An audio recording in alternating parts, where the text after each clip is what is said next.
చిరంజీవి ఎన్డీఏకు మద్దతు ఇచ్చినట్లు మీడియాలో కథనాలు వస్తున్నాయి.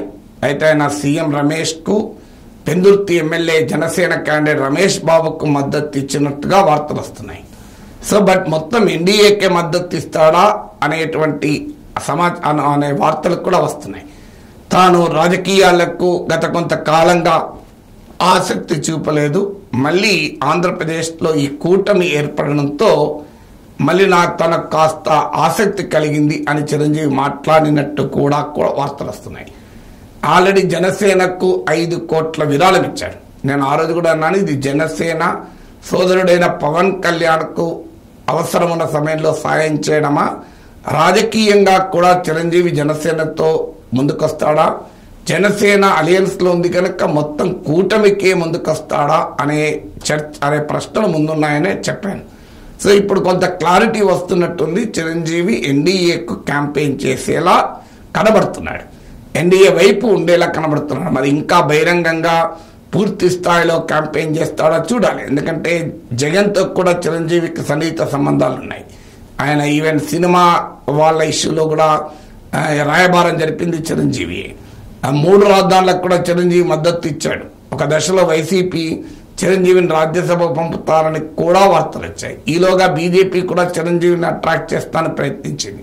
అల్లూరి సీతారామరాజు శ్రద్ధ జయంతప్పుడు ప్రత్యేకంగా చిరంజీవిని ఆహ్వానించి మోడీ పక్కన ఆయనకు సీట్ కేటాయించారు. అలాగే ఇటీవల ఆయనను దేశ అత్యున్నత 2వ పురస్కారమైన పద్మ విభూషణ్తో సత్కరించింది బీజేపీ.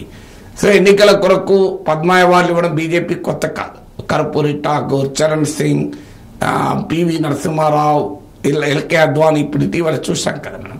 సో అందువల్ల ఈ పరిణామాలన్నీ జరుగుతున్నాయి కనుక చాలా క్లియర్గా అర్థమవుతుంది చిరంజీవి స్లోగా ఎన్డీఏ కూటికి చేరుతాడా అని. అయితే కాంగ్రెస్ పార్టీకి ఆయన ఇప్పటికీ రాజీనామా చేయలేదని మావాడే కాంగ్రెస్ చెప్పుకుంటోంది. కానీ ఆయన కాంగ్రెస్లో ఏనాడు కూడా క్రియాశీలకంగా ఇటీవల కాలంలో లేడు.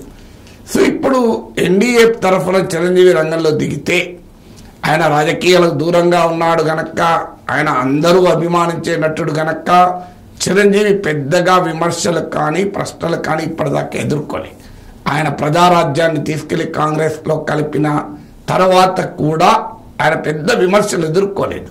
కారణం ఏంటంటే చిరంజీవికి ఉన్నటువంటి అభిమానం అలాంటిది. కానీ ఇప్పుడు ఎప్పుడైతే ఆయన ఎన్డీఏ తరఫున రంగంలో దిగుతాడో అనివార్యంగా కొన్ని ప్రశ్నలు ఎదుర్కోవాల్సి వస్తుంది. మొదటి ప్రశ్న, ఇవాళ జనసేన ఇంత దూకుడు మీద రాజకీయం చేస్తోంది, మరి ప్రజారాజ్యాన్ని ఎందుకు చిరంజీవి వదిలేశాడు? వాస్తవంగా జనసేన సాధించిన విజయంతో పోలిస్తే ప్రజారాజ్యం బ్రహ్మాండమైన విజయాన్ని సాధించింది. ఎందుకంటే జనసేన లాస్ట్ ఎలక్షన్లో 6-7% ఓటింగ్ మాత్రమే తెచ్చుకుంది, 1 సీటు మాత్రమే తెచ్చుకుంది ఫస్ట్ ఎలక్షన్. అది కూడా 2014లో పోటీ చేయకుండా నేరుగా 2019లో పోటీ చేస్తే పవన్ కళ్యాణ్ కూడా 2 సీట్లలో ఓడిపోయాడు. ఇందుకు భిన్నంగా చిరంజీవి 2 సీట్లలో పోటీ చేస్తే ఒకటి ఓడిపోయినా ఒక దగ్గర గెలిచాడు. 71 లక్షల ఓట్లు వచ్చాయి. ఈ ఉమ్మడి రాష్ట్రంలో 18 ఎమ్మెల్యే సీట్లు వచ్చాయి. మామూలు విషయం కాదు ఇది. సో ప్రజారాజ్యం భారీ విజయం ఒక రకంగా జనసేనతో పోలిస్తే.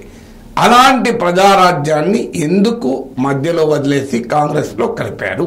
ఈ ప్రశ్నకు చిరంజీవి సమాధానం చెప్పాలి.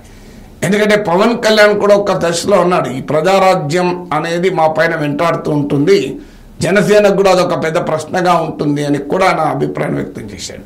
ఇక రెండవది, 3 రాజధానులను సమర్థించి ఈ 10 ఏళ్ల కాలంలో తెలుగు ప్రజల సమస్యలు దేనిపైనా స్పందించిన చిరంజీవి ఇప్పుడు సడన్ గా ఎన్నికలు వచ్చినాయి కనుక ఒక వేదిక ఎక్కితే ఆటోమేటిక్గా ప్రశ్నలు ఎదురవుతాయి.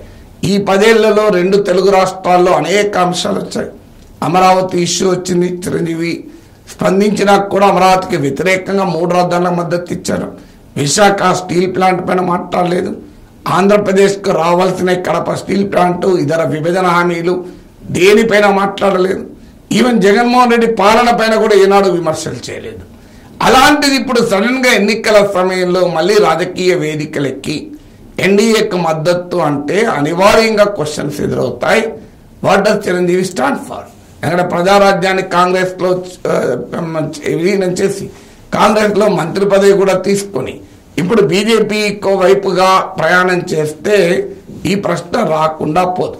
అందువల్ల చిరంజీవి ఎంత మెగాస్టార్ అయినా పబ్లిక్ లైఫ్లో ఉన్నప్పుడు ఒక స్టెప్ ముందుకేస్తే అనేక ప్రశ్నలకు కూడా ఆన్సర్ చెప్పాల్సిన పరిస్థితికి చిరంజీవి కూడా నెట్టివేయబడతాడు.